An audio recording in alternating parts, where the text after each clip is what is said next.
World War II was one of the deadliest conflicts in human history.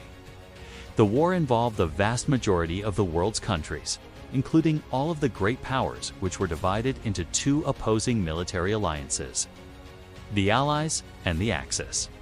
When Germany invaded Poland on September 1, 1939, it marked the beginning of World War II in Europe. 2 days later, Great Britain and France declared war on Germany after having obligations to defend Poland under the terms of their alliance. The invasion itself was swift, with German forces reaching the outskirts of Warsaw within 3 days. The fact that the Polish commander-in-chief ordered his troops to retreat behind enemy lines gives us a hint about the real reason. Hitler invaded Poland. Instead, people were rounded up based on their religion, ethnicity, or simply their membership in a political party opposed to the Nazis. What happened to these innocent Poles offers a glimpse into the heart of darkness that existed in Hitler's Germany. We can only hope that we live in a world where such atrocities will never repeat themselves. Let us know your thoughts in the comments below. This brings us back to the Polish officers who tried to escape the advancing Germans by disguising themselves as civilians. Within a month, most of the European nations had declared war on one another and were locked in a stalemate that would last for years. As the conflict dragged on, the Germans began to feel the strain of fighting on multiple fronts. The Eastern Front was particularly problematic, as the Russians proved to be a tough nut to crack. By the end of 1914, the Germans had pushed the Russians back from East Prussia and were beginning to do the same in Poland. However, the Germans were stretched thin and were unable to keep up with the demands of the war.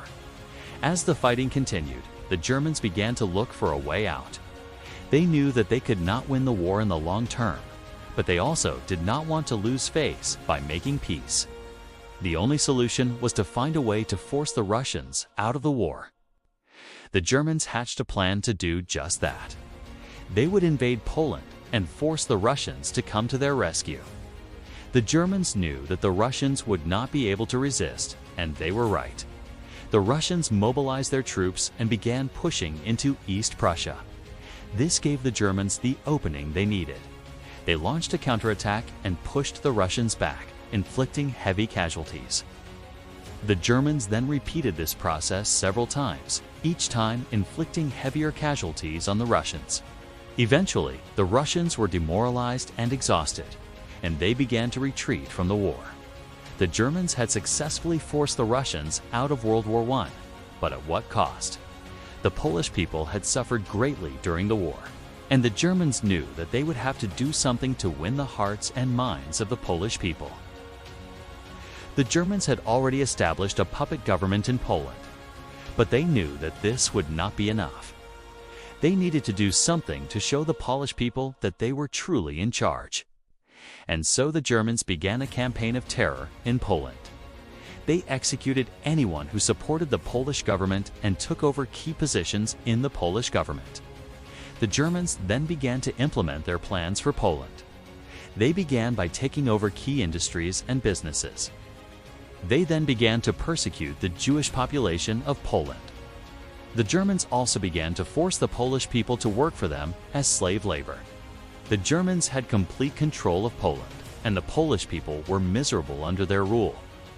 The Germans had achieved their goal of forcing the Russians out of the war, but at what cost? Many of these men had been involved in the defense of the country, and they were now being hunted down like animals. But where could they go?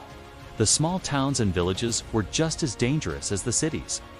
Many of them were already occupied by the Germans, and the peasants in the area knew what would happen if they provided shelter to a Polish soldier. Eventually, the forests became too crowded, and the soldiers began dying of starvation and exposure. Some managed to escape, but most were captured and executed. Those captured near the larger cities were usually executed immediately. But those captured farther inland were sometimes taken to one of the camps in central Poland for further interrogation. There, the officers were forced to dig their own graves before being shot to death alongside their fellow captives. Their bodies were thrown into mass graves alongside those of the other Poles, who had been rounded up and accused of crimes against the German invaders. As the Polish soldiers retreated, They knew what was coming. They heard the stories from those already captured by the Germans, so when they made it to the forests, some of them did something desperate. They removed their uniforms and insignia and tried to blend in with the local civilian population. Many of them went barefoot, and some even shaved off their heads and eyebrows. Hitler had given orders that all Polish soldiers be killed. He believed that the Poles were racially inferior, and that they needed to be eliminated to make room for the expansion of the German Empire. This was a tactic used by the Nazis throughout the war. For example, entire villages of people suspected of aiding partisans were often burnt to the ground along with their crops and livestock. No prisoners were taken. It wasn't enough for Hitler to win a battle or take a city. He wanted to snuff out every trace of resistance in the area. This policy of total annihilation is what led to the creation of the Einsatzgruppen, mobile killing squads that followed the German army into occupied territories where they shot hundreds of thousands of civilians. The atrocities committed by these groups are well documented, but the full extent of their crimes will never be known. By the end of September, most of the country had been overrun by German troops, and despite mounting casualties, the Polish army was unable to stop them. After fighting for 2 weeks against overwhelming odds, the Polish commander-in-chief decided that the only honorable course of action was to retreat behind the lines and continue the fight from there. However, soon after this decision was made, they found themselves surrounded and cut off from the rest of their comrades. For these men, there would be no escape from what happened next. So what actually happened to them? Before we answer that question, remember to give us a thumbs up and support us. Thanks. In modern times, we can't imagine why Hitler would have wanted to invade Russia. After all, who starts a war when faced with an enemy that has twice the population and an even greater industrial capacity? This is especially true since Germany had experienced terrible losses during World War I because of the Eastern Front. But there's more to the story than meets the eye. For one thing, attacking Russia allowed Germany to divert the attention of the British and French away from their colonial possessions.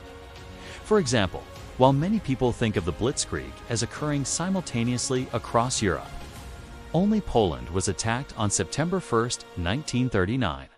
The other countries didn't fall until the following months.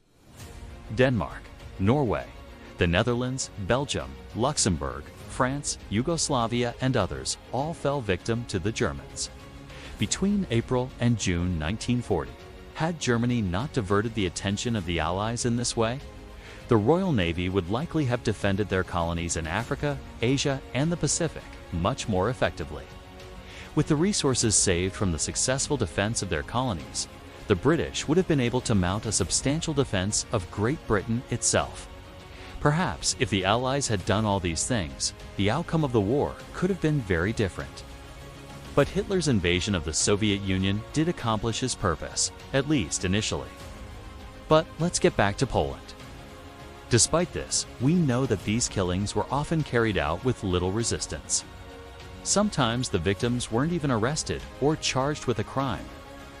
Many of these men and women had done nothing wrong, but they lived in a time when the world was dominated by tyrants who delighted in cruelty and oppression. The assassination of Archduke Franz Ferdinand of Austria, heir to the Austro-Hungarian Empire, on June 28, 1914.